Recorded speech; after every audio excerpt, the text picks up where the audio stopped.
Long Islanders have complained about illegal housing for years. Well, tonight, there is a crackdown in one community. Perry Esposito says the problem of illegal housing is getting worse in his Westbury neighborhood. He says at least 2 nearby homes have illegal tenants. After multiple complaints from residents like Perry, the village is cracking down with what it calls a new housing enforcement program. The village says there will be zero tolerance for those breaking the law. Among the changes, the village will create a housing enforcement unit and hire 2 new officers.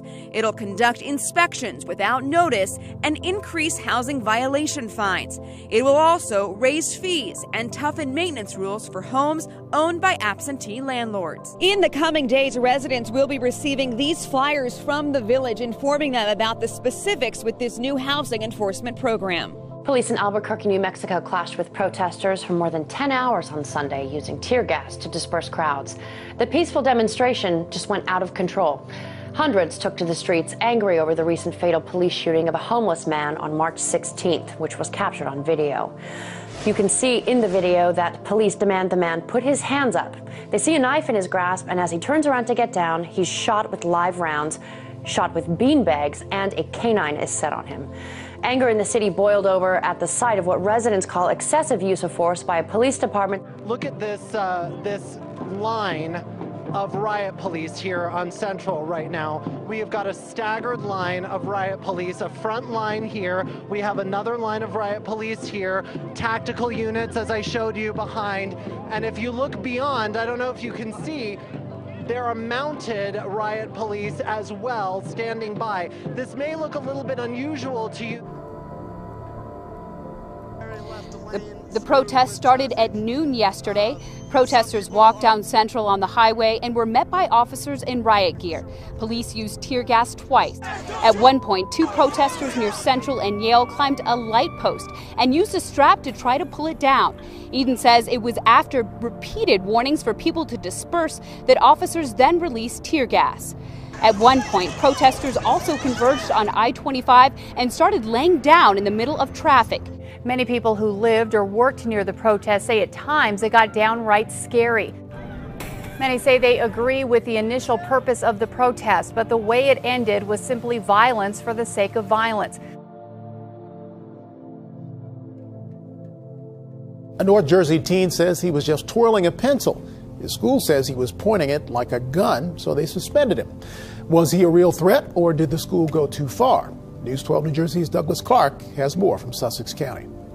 7th grader Ethan Chaplin has been home from his school in Vernon for 2 days after getting in trouble in math class. He says he was just twirling a pencil with a pen cap on it. I was just holding it like this or like twisting it around. The student behind him yelled out, "He's making gun motions, send him to juvie." Ethan says the other student had bullied him earlier in the day and was now trying to retaliate, but the school told Ethan he was suspended pending the outcome of a psychological evaluation. I'm livid. I'm absolutely livid. I think it's gross misconduct at its finest.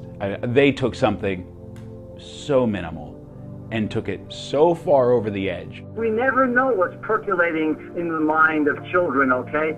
And when they demonstrate behaviors that raise red flags, we must do our duty. During questioning, Ethan says administrators did not listen to his side of the story. I was shocked because I'm like, how am I not going to come back to school for it? I didn't even do anything. Ethan underwent a 5-hour physical and psychological evaluation, which came back clean. He's now waiting on word about when he can return to school. In Vernon, Douglas Clark, News 12 New Jersey. A student punished for having a pocket knife in his car at school. Sure, you could use it as a weapon, but it's also primarily a tool. Jordan Weiser had big dreams. He's already joined the Army, set for Fort Benning in August. But those military plans are on hold now.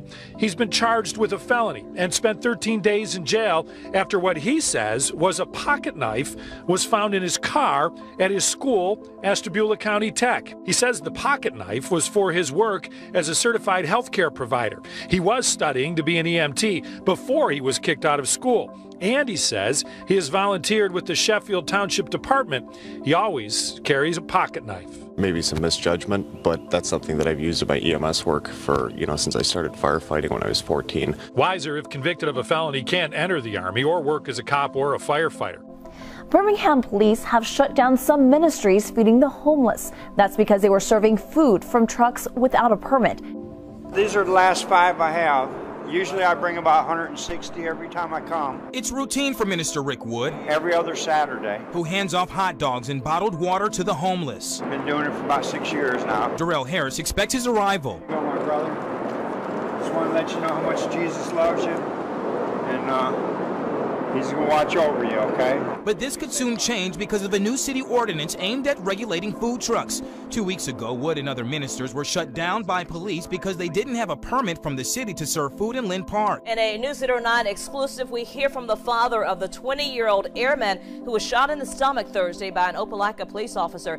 Billy Davidson chokes back tears, thinking about his 20-year-old son, Michael Davidson, who's still recovering at East Alabama Medical Center 5 days after being shot by an Opelika officer. 7 o'clock Thursday night, Davidson, a first class in the Air Force, was driving on I-85 headed to North Carolina for his assignment. His father says he got into a minor accident. The police department, I guess, pulled up behind him, and he didn't really know they was behind him at that time. And then when he seen the lights, he realized it was a police vehicle, and he raised his hands up with his billfold. And at the time, he was also turning around saying, you know, I'm an airman, heading to my, he said that's as far as he got. As he turned around, he felt something hit him and realized he had been shot. You know, like I say, we're a law and order family. We thought law and order would prevail, but now we've been hearing stuff. They was looking for charges for against Michael and stuff like that. Well, we created it, and now it belongs to the rest of the world. The Obama administration about to hand over control of the internet to the global community, giving up the oversight that manages technical functions and website addresses, like when you buy a web domain. So to clear this up for some of our viewers, I mean, what is this going to look like for Americans on the internet 5 years from now, 10 years from now? Because this is going to happen, what, in 2015 when the contract's up, right? Yeah, I mean, I worry about censorship, to go off of what Anna's asking here, this idea that the government right now could be limiting or further limiting what we surf and what we have access to. A confrontation between teenagers and police on video leads to an arrest and now questions about a person's First Amendment rights. Teens were recording their ordeal on one of these. It's a GoPro camera. An officer then asked them to shut it off. The question is, do they have the right to record a cop? The officers, they came out of the trees with their assault rifles, and I was right over there. A GoPro camera records until this.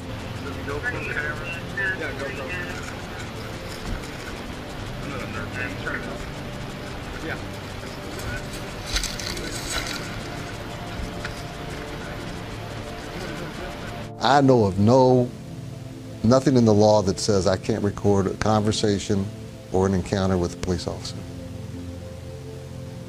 Period. Things got way out of hand in Tucson tonight after the University of Arizona lost in overtime to Wisconsin in the NCAA tournament. Unruly fans poured out of bars and started crowding the streets. Some of them started throwing things at police in riot gear, who responded by firing pepper spray and grenades into the crowd. One guy even stands right in front of officers as they pelt him over and over again with pellets.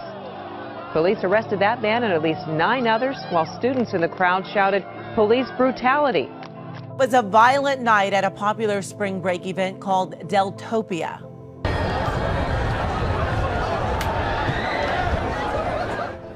It's held in Isla Vista near the campus of UC Santa Barbara. Police say 2 people in the crowd were treated for stab wounds and at least 6 law enforcement personnel were injured. The gathering drew huge crowds that got out of control. Hundreds of police officers were brought in to contain the violence. Some pictures are showing up on Twitter. There were reports of widespread vandalism, including street signs torn down. Small fires were set. The future of an annual celebration at Iowa State University may be in jeopardy after an overnight riot in Ames. School administration, including ISU President Stephen Leith, will hold a news conference this afternoon with an update. A crowd gathered near the campus of Iowa State and tore down light poles, street signs, and flipped over cars. This is during the school's annual VESHA celebration. One person was seriously hurt when a light pole hit him in the head. He had to be flown to a Des Moines hospital. Some students are upset with this violence. It's disgusting. This is not VESHA. This is literally like the epitome of evil, in my opinion. An apology today from the coffee giant Starbucks after a Baton Rouge woman found possibly what some would consider satanic symbols in her coffee.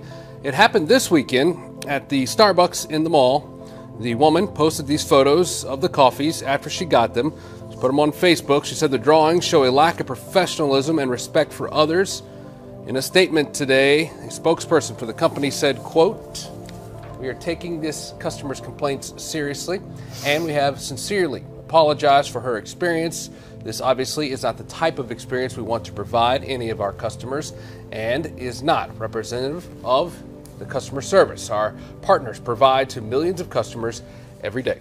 We have before us the opportunity to forge for ourselves and for future generations a new world order, a world where the rule of law, not the law of the jungle, governs the conduct of nations.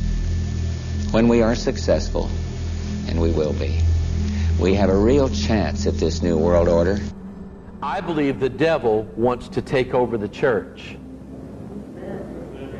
I believe the devil wants to take over this church, one person at a time. Talk about the New World Order defined as you have as being Luciferian. Yes. How do you know that? My investigations led me to look at the back of the American dollar, and I found these strange seals on the dollar here. They're Illuminati seals, which was a secret society set up in 1776 by a man called Adam Weishaupt. And on the back of the dollar here, you see the seal on the left-hand side, and there's an eye in the triangle. It's the eye of Horus in Egyptian mythology, now called the eye of Lucifer or Satan. And thus we see we're dealing with a Luciferian plan. People need to recognize the God of Freemasonry will lead the world into this peculiar and particular purpose for which America was set up, which is to lead the whole world system into a one world government, a one world religion, a one world law system, and a one world money system that the Bible calls the mark of the beast. I pray that you will stay, however, my friends, with this great book, the Word of God. This truly is what we need to turn to. The time is short. A great falling away from the truth. It's happening. It's right here now.